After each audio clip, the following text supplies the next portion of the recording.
Aloha kako, and welcome to the West Hawaii Association of Realtors 2020 County Council Candidate Interviews. My name is Kristen Moreland, and I'm the broker owner of Hikino Property Management. I chair the Government Affairs Committee for this association.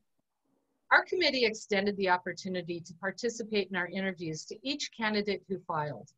While our association does not endorse candidates, we believe it is important to inform our membership and the community at large.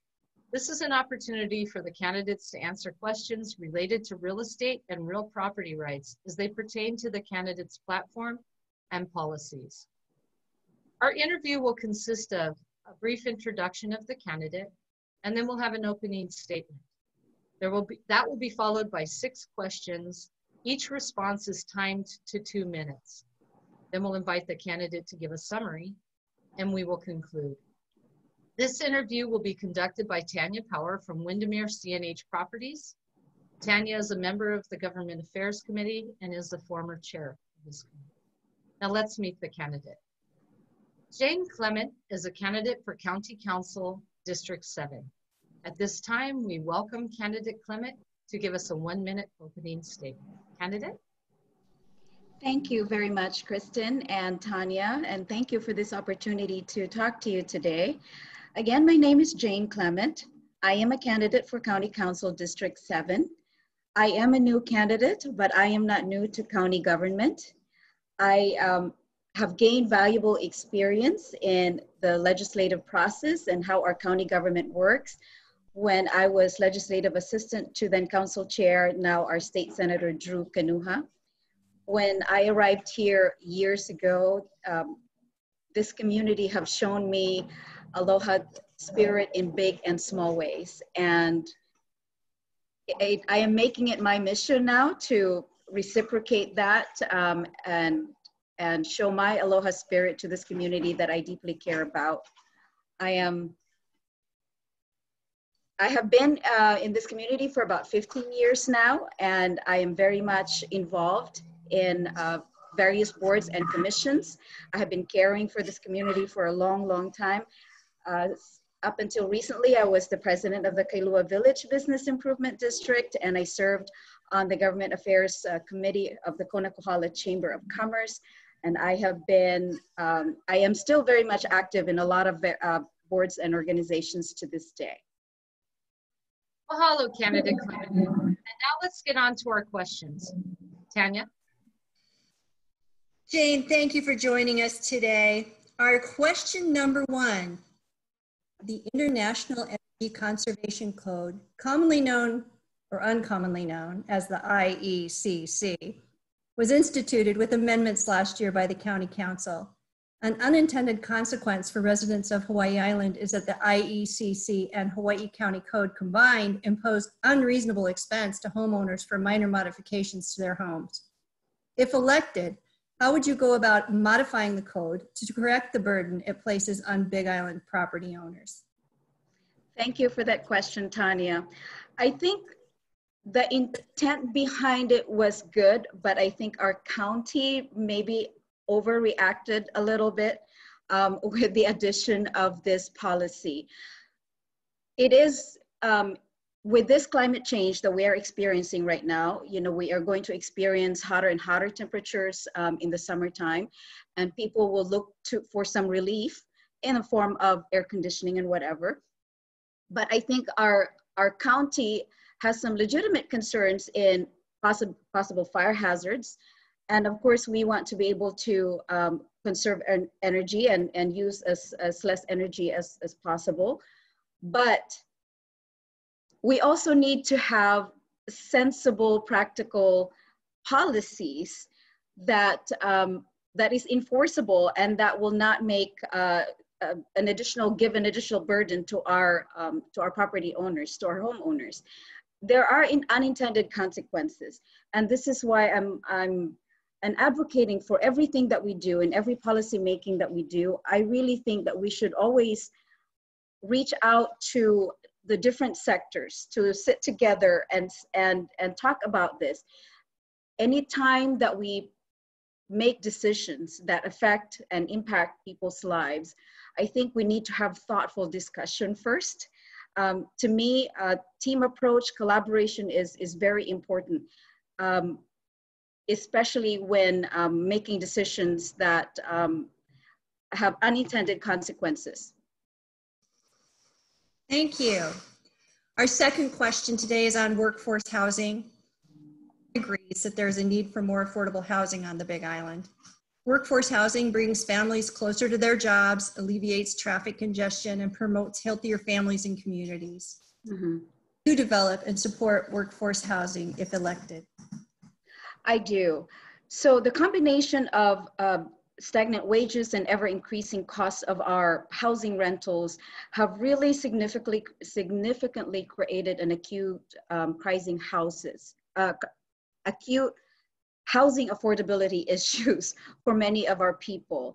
And the traffic that you see every day is due to people traveling from faraway places because they're living farther and farther away from their workplaces because they can't afford to live in town.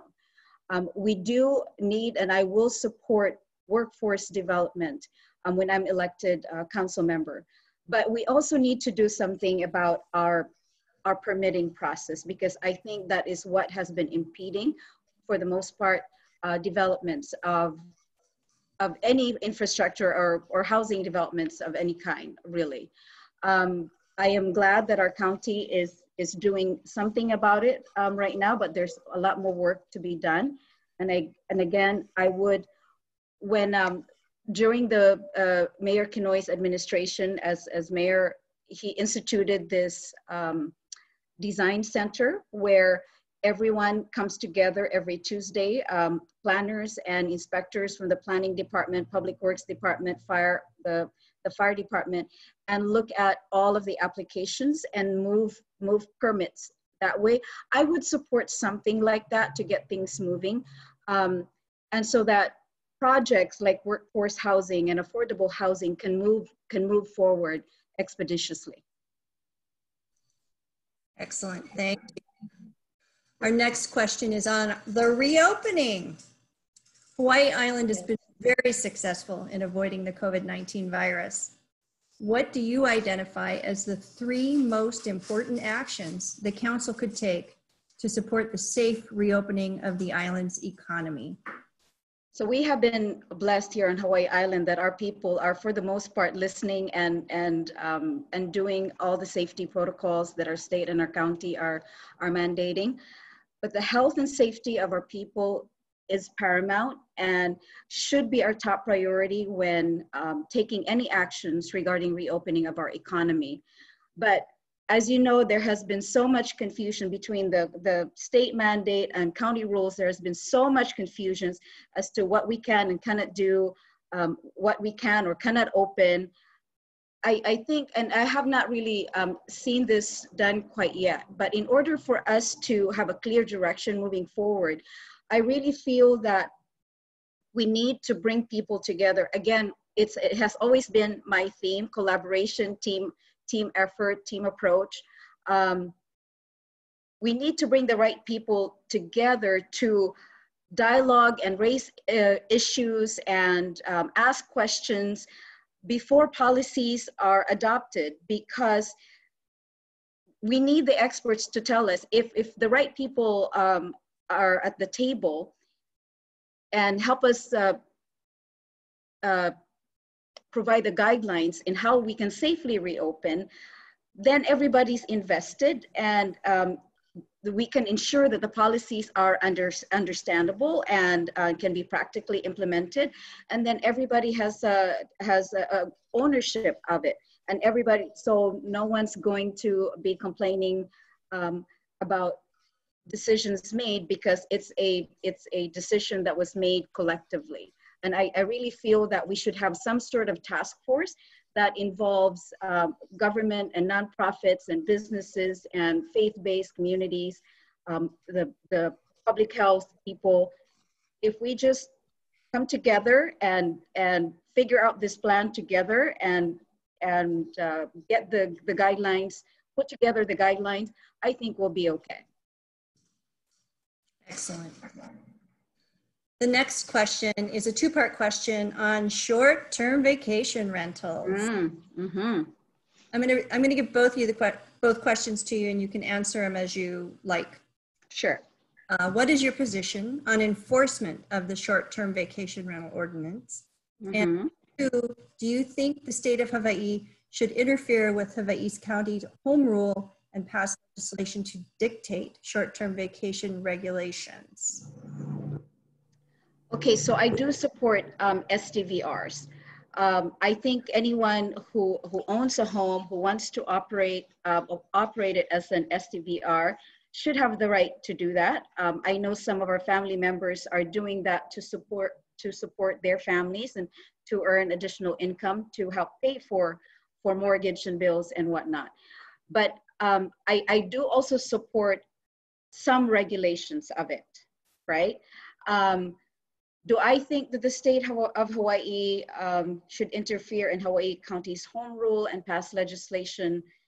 I do believe in home rule. I think we should be able to make decisions for our own county. But hang on just a second. Let me just gather my thoughts here. So STVRs is an important part of our visitor industry. It is not only servicing our visitor industry, it is helping some of our families pay bills. But again, I wanted to reiterate that I do support some sort of enforcement, some rules and regulations. And I do believe that the county should have a no tolerance policy as far as enforcement is concerned. We should be able to remove permits from operators who are violating the rules repeatedly. And I also believe that the rule should be applied fairly, equitably, and consistently, because I feel like we haven't been very consistent with our rules. And I know that some homeowners association are not allowed to operate STVRs in their subdivisions, but some are doing that right now. And so some are allowed and some are not. So I think there has to be consistent application of the rules. As far as the state interfering with our county's home rule, like again, we should be able to make decisions for our county because we know our community the best.